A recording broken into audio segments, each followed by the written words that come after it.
Hi Pine Tree Phys Ed, Miss Santoyani here. Can anybody tell me what important day was this past week? I'll give you a hint. It has to do with the planet that we're living on. It was Earth Day, right? So today we're going to talk a little bit about our Earth and how we can appreciate it. Let's celebrate Earth Day by taking a hike. Here are some tips for your next adventure. First is your backpack. This is a pretty heavy-duty hiking backpack called an Osprey, but you can use a school bag too. If you're on a busy trail, make sure you use protective gear that fits snug to your face. Hand sanitizer! Lots of water in your hydro flasks. Or you can get a CamelBak where you have a water supply in your backpack with a straw so you can drink while you walk. A map so you don't get lost. Snackies for all those calories burned. Bug spray by Versace. Sunscreen. A flashlight just in case. First aid kit in case of the boo-boos. Binoculars for birds and things. An extra layer just in case it gets cold at the top of the mountain, or you get wet somehow. You want to make sure you're staying warm.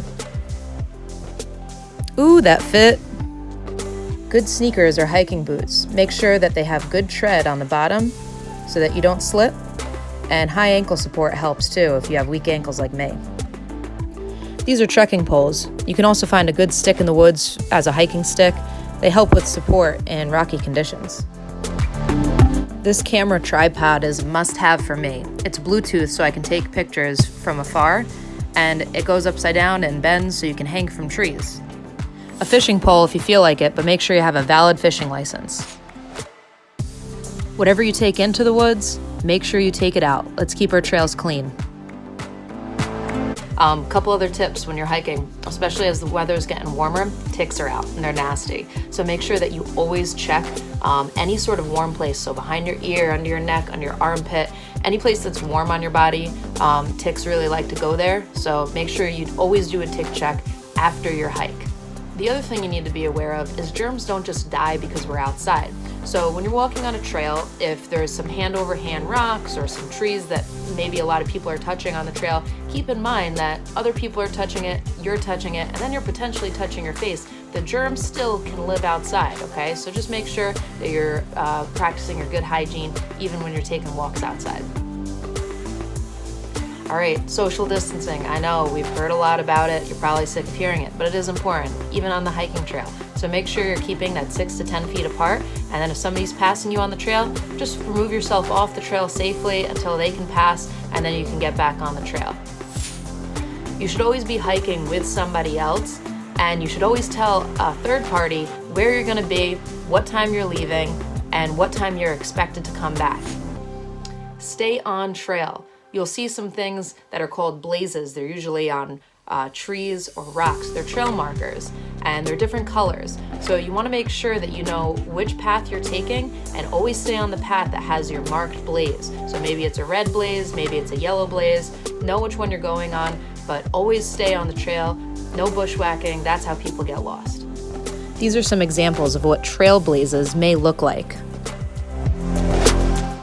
You may see wildlife on the trail, and that's pretty cool, but do not ever approach wildlife. Just leave them be and go the other direction. To students, parents, and guardians, we just want you to know that we understand that going out on a hike right now is not ideal for every family, so it is not a required activity, but we do encourage students and families to try to get out for a walk this week, even if it's just around the block. Of course, still practicing social distancing and good hygiene. But if you can get out on the trails, have a happy hike. I'm also going to attach a few resources if you'd like to use. One is called AllTrails. It's an app that I use all the time to find local trails around my area. I'm going to attach some information about Harriman State Park, which is right outside our back door. The third resource I'm going to attach is especially for those students that might not be able to get outside right away or maybe for a rainy day. It is a virtual tour that you can use on computers, not cell phones, computers, to explore some of our national parks. We have over 50 national parks in the country and some of them are really amazing. So this actually allows you to do a virtual tour of these parks. So check them out. Have fun, and we'll talk soon.